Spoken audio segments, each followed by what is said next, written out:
Hello everybody, this is Sid Mortage here. I'm here bringing you a video on the Dirtcraft Infinity servers, a modded Feed the Beast server, and I'm currently doing a lot of building with the Immersive Engineering mod. I've never messed around with it before, and I've really been enjoying it. So I have an entire base I've been working on that's themed almost exclusively around Immersive Engineering.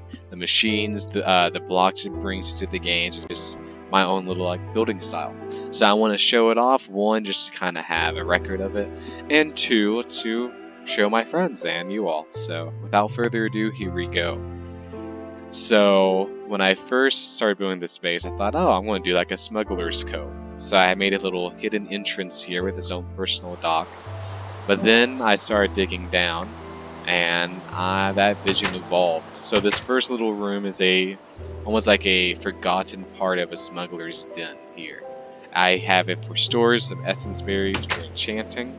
Down this ladder goes to a staircase, and this leads into the cistern of the base.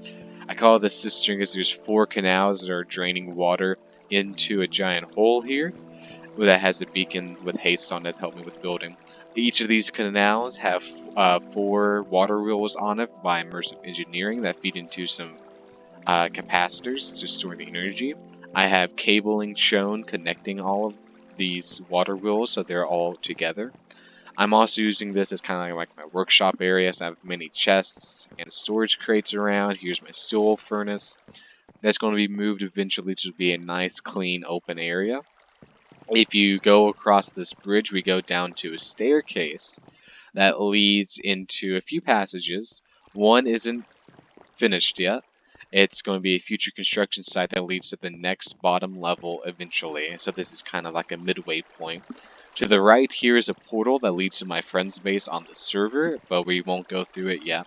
On the left I have an industrial coke oven so I can do more coke. I needed steel for some more advanced machinery, and I needed the creosote oil for all of this treated wood, and of which I have a lot of.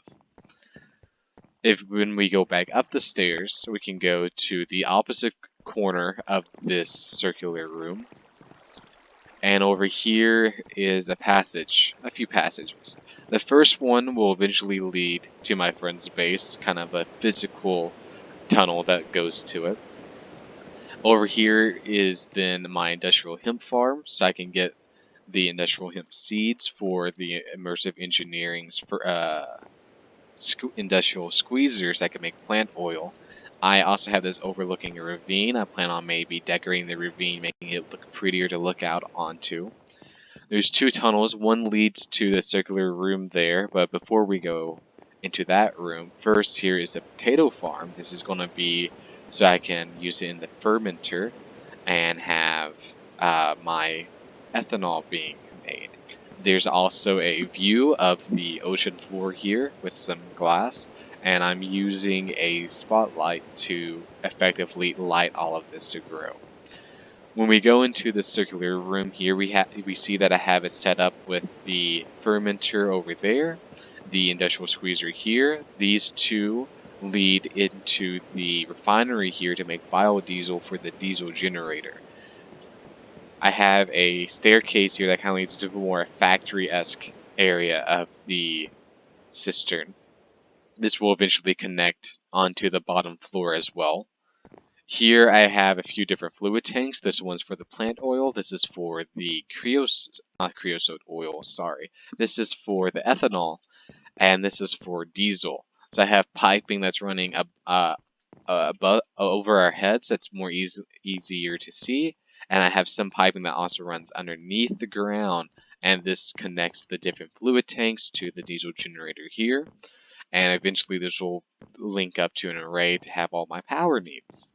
So this is what I've been working on currently, is getting this room finished. I plan on having a passageway leading out here, potentially one right here, but this will be the corner that leads into the next level of the cistern.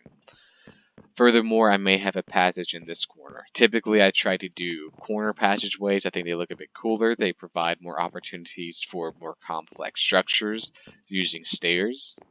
And I just kind of like the way the cave turns out. There's not that much order to it. Like, the room is pretty circular, but the rooms, like, there's not a duplicate of this side over there. Even the different stairways and passageways into these rooms are all unique, made differently. So I kind of think that helps break up how the build looks. So it's not so monotonous. Anyway, I'm gonna check out now. Thank you for watching this video, and I hope you stick around to see my further progress. Thank you very much. Have a good day.